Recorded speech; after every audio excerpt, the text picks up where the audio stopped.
Have you ever wondered why some teams just seem to thrive, innovating and collaborating almost effortlessly, while others completely fracture the moment they're put under pressure? Well, welcome apprentices and workplace learners. I'm absolutely delighted to guide you through this Kent Business College Explainer today. We're diving into Module 4 of our British Values course, and we're going to be focusing on something that is truly the bedrock of any successful career and, frankly, any high-performing organization. We're talking about mutual respect and tolerance in professional practice. Now, whether you're just taking those very first steps in your apprenticeship or you're a seasoned professional looking to really elevate your workplace environment, mastering these concepts isn't just some box-ticking compliance exercise. No, it's about unlocking the absolute full potential of yourself, your colleagues, and the business as a whole. Here is a quick look at our roadmap for today. We'll cover what is mutual respect, unconscious bias in recruitment, the cost of bias, frameworks for fairness, and finally, the power of inclusion. All right, let's jump right into Section 1. What exactly is mutual respect? At its core, mutual respect and tolerance simply mean treating all individuals fairly and with dignity.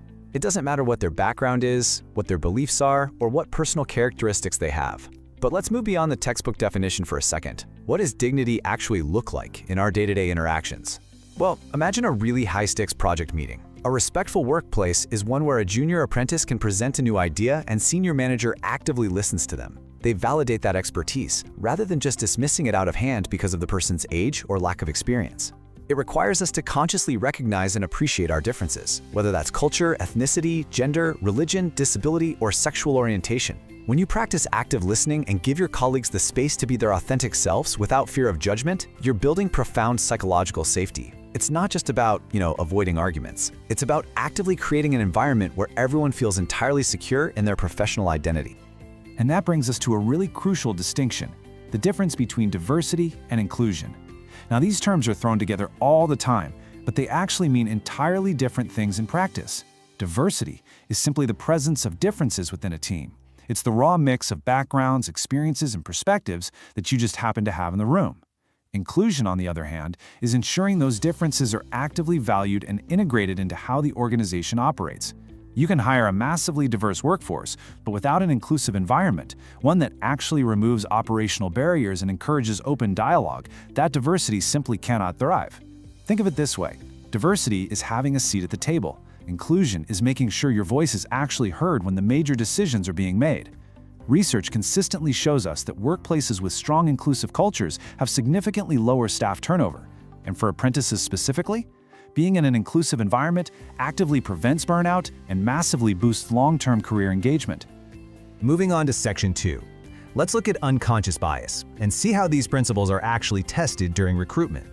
Let's ground this in a very typical real-world scenario. Imagine an exceptional candidate is applying for a crucial management role, and the organization claims their goal is strict, inclusive recruitment. The candidate goes through 3 standard steps: the application, the interview, and the panel decision. Okay, so everything starts off perfectly. The candidate has a flawless CV. They exceed every single requirement. During the interview, they perform brilliantly. They're answering complex questions with deep industry insight, showing clear expertise. The panel is nodding along. The momentum in the room is really positive. But then we hit step 3, the closed-door panel decision. Suddenly, the dynamic shifts. The room goes a bit cold. That inclusive recruitment standard we talked about, it breaks down completely. The panel ultimately decides to reject this highly qualified candidate. And interestingly, it has absolutely nothing to do with a lack of skill or competence. They reject them because of unconscious bias.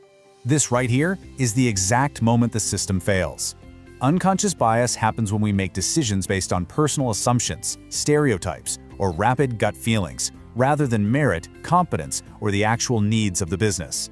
You see, psychologically, our brains process millions of bits of information every single second. And to cope with that massive overload, the brain naturally takes mental shortcuts.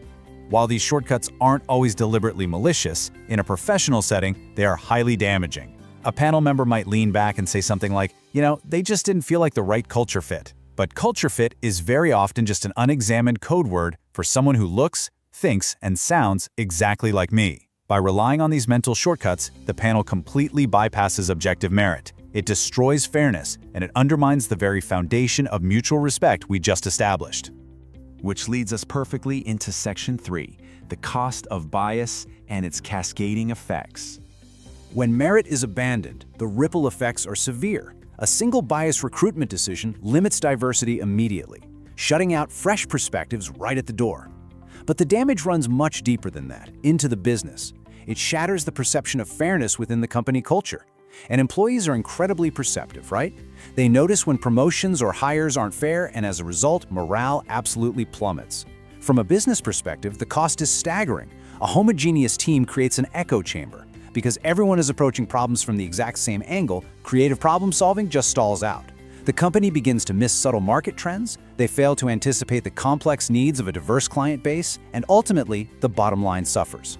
Poor performance is the natural endpoint of an environment that rejects diverse thinking. So the cost of bias isn't just one missed candidate, it's a systemic weakening of the entire organization's competitive edge.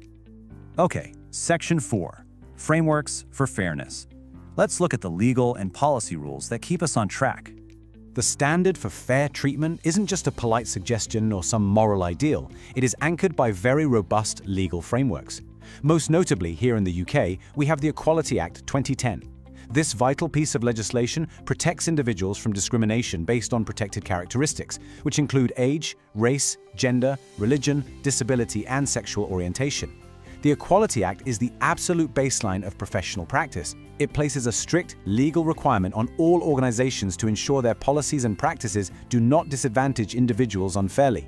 So for instance, an apprentice walking into their workplace on day one is immediately legally protected from being treated less favorably just because of their age or their gender. It ensures that equality is a strict, non-negotiable mandate across every single industry. But as we know, legislation alone isn't quite enough. The law actually has to be translated into daily action, and that is where internal workplace policies come in. Specifically, equality, diversity, and inclusion, or EDI policies. They dictate our daily standards and provide practical guidance on expected behaviors. More importantly, they're the functional tools we use to actively remove barriers. Think about a practical EDI policy in action. It might mean providing accessible, specialized software for a neurodivergent staff member so they can work comfortably. Or it could be implementing standardized scoring rubrics in every single interview so that every candidate is judged purely on objective merit. When you understand and apply your organization's EDI policies, you are actively participating in creating equal, tangible opportunities for every single employee. Finally, Section 5, the power of inclusion and the strategic advantages it brings. When we actually look at the data, the strategic advantages of embedding respect and tolerance are undeniable. Organizations that actively promote inclusion experience tremendous, measurable growth across key metrics. First off, creative problem-solving skyrockets. Diverse perspectives mean a team has far fewer blind spots. When they're confronted with a complex challenge, they generate highly innovative, multifaceted solutions. Secondly, there's a massive boost in collaboration. When employees feel a genuine sense of belonging and know they are respected, psychological safety really takes root. They feel vastly more comfortable taking creative risks, sharing unconventional ideas, and working openly without any fear of being marginalized. And this directly drives the third metric, improved performance. At an individual level, people are highly motivated to do their absolute best work. At an organizational level, the company operates with incredible agility and insight. Valuing diversity isn't just the right thing to do. It is literally the ultimate strategic advantage. Which brings us back to you. The culture of your organization isn't just set by the executive board in some distant meeting room, it's shaped by your daily actions, your conversations, and your decisions. Whether you are a brand new apprentice or a highly experienced professional, these British values are something you carry with you throughout your entire career path. So I want to leave you with this final provocative thought. How will you actively challenge bias and create a professional environment where absolutely everyone belongs? Because inclusion isn't passive. It requires a daily, conscious effort to question your own assumptions, to treat everyone with absolute dignity, and to build a lasting culture of true belonging.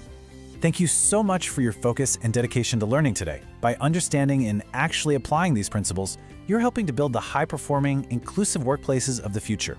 On behalf of Kent Business College, this has been an explainer on British values, mutual respect, and tolerance in professional practice.